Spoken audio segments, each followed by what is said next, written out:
اس کے بعد ہم دیکھتے ہیں کہ وقف کا کیا معنی ہے۔ وقف کا معنی ہے ٹھہرنا، اور وقف کی جمع ہے اوقاف۔ وقف کی کیا تعریف ہے؟ یعنی وقف کسے کہیں گے؟ قرآن مجید میں وقف کرنا کسے کہیں گے؟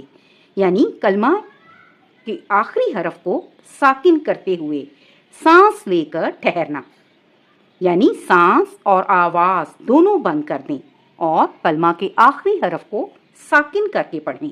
جیسے کہ یہ حرف ہے نستعین، تو آخری حرکت جو پیش ہے اس کو ہم ساکن کر دیں گے اور رک جائیں گے، ٹھیک ہے، نستعین، ٹھیک ہے، کیونکہ آگے گول دائرہ آ رہا ہے۔